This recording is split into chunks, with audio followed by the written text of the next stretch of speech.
I know how hard it is to be here on earth with all the people, and it can be very challenging because people have a lot of hurts and baggage and traumas from the past, and that's the reason why they're so troublesome, like hard, sometimes, like, you know what I mean, like turbulent and disharmonious, hurting themselves.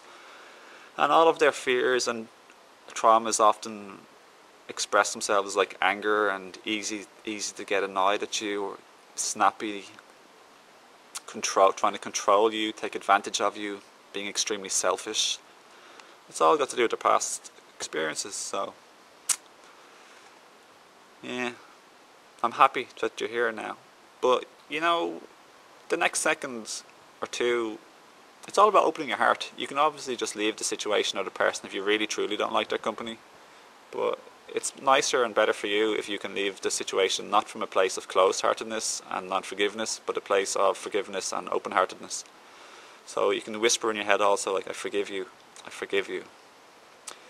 If they're causing any so-called trouble, or if they're like being basically unconscious and expressing hurt and unconsciousness, you can just say, I forgive you, you know, in your whisper, in your mind, I forgive you. Open your heart that way and send them a bit of love that way. And then you can say whatever you have to say or do whatever you have to do from this place of forgiveness and inner peace, because when you have forgiveness, that's when you have inner peace. So I encourage you to see, here's another practice, do this today and from now on in. See how quickly you can narrow the gap of having non-forgiveness, minutes, hours, days, weeks, years later. Just keep narrowing it, seeing when you can actually forgive and stop the judgment, because judgment is the opposite of forgiveness. When you forgive, that's when the judgment and the angry, harsh, closed-hearted criticism and condemnation of them, that's when that ends, when you have forgiveness. I don't mean, obviously we can see if they're doing things that are like destructive or like where we don't like put up with it. But we can think with an open heart. We don't have to have the harsh, constricted, negative energy of criticism and condemnation that we call judgment. So see how quickly you can forgive people. Let's try and get it. This is what I'm doing in my life. Just always coming from a place of love and understanding. When we forgive, that's when we start to understand, because we're not so much self-absorbed about us. You're doing this to me. Look what you're doing to me. My life, my things, my life. My feelings, my plans, my hopes, my expectations, my everything.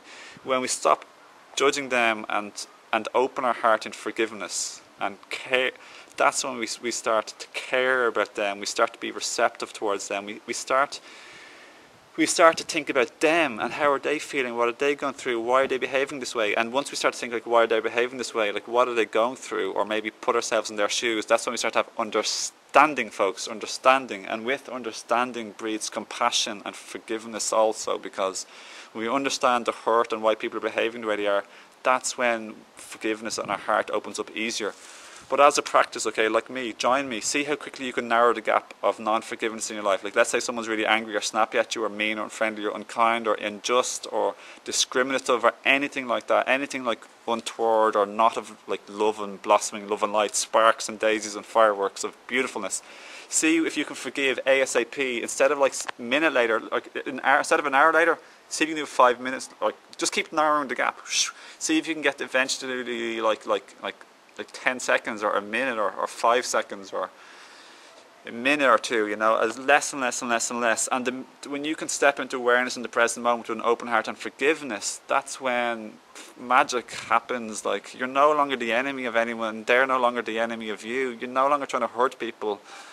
And they can't hurt you anymore, because people can't hurt you. It's your non-forgiveness and judgment that hurts you. Your non-forgiveness and judgment that hurts you emotionally. That's like such a thing that society doesn't know, you know. It's not what people do. Like, I've had people like shouting at me and snapping at me and just being in a really bad mood with me and just being in a generally bad mood. Just being really just unfriendly and distant and cold and inconsiderate and thoughtless and everything else. And they didn't particularly hurt me. As long as I ended up forgiving them, they taught me the best lessons in life, you know. Just the hardest lessons, the people who are the most challenging for you, they're your best lessons. They give you the best opportunities. They provide you this for you. So don't necessarily stay forever and ever and ever in relationships that you're not ready to keep learning properly, or they're too destructive or unconscious or whatever else.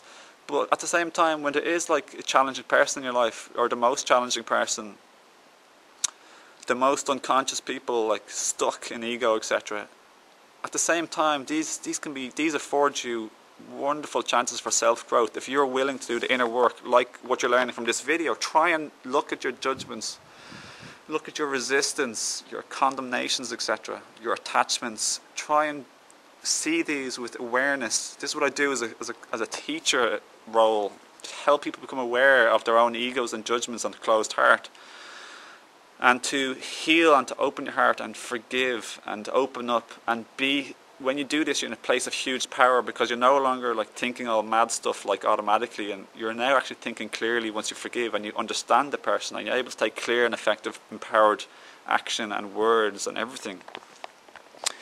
And because you're no longer like snapping and attacking them, and you're coming from a place of empowerment and peace and care towards them, they're 50 million times more likely to actually listen to you. But sometimes they can't, of course, and sometimes you might have to just back away and give them space, or like just back away a lot, or totally, or go away from them, you know. But you can say your thing, say what needs to be said, do what needs to be done, and do it from a place where you're not totally like wrecked in life because of what they're doing or not doing. You have independence, equanimity, what they call it. Equanimity, you're like in a state of equal, more or less, state of inner peace, more or less, thereabouts, no matter what's happening in your life. This is what like spiritual teachings all try and point towards, you know, just equanimity. This is what people want, emotional peace, no matter what's happening. It all revolves basically down to awareness, awareness, awareness, awareness, and living from the heart, from a place of forgiveness. I approve of you.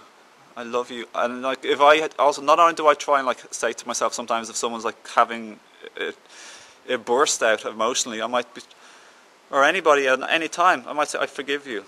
And then there's the Ho'oponopono thing, which is like an emotional clearing technique. I might actually say, I'm sorry for not forgiving you. I'm sorry for my any non-forgiveness towards you. Because whenever you have non-forgiveness towards somebody, you're kind of hurting them and the world. It's a place of like turbulent energy. So I actually even say to myself, I'm sorry to the person if I have non-forgiveness towards them. So thanks for watching. Ho'oponopono is the words, I'm sorry, please forgive me, I love you, thank you. So it's a very, very powerful thing. I'm sorry, please forgive me, I love you, thank you. I wish you peace, I wish you wellness, I wish you blessings, etc. So thanks for watching. I hope this is well received, and get practicing this in your life, these little tools and tips. And please leave your comments below. Please like the video, support me in the channel, and just that you like it. And share with your friends, family, watch with your friends, family, etc, etc. And I'll talk to you soon. Much love.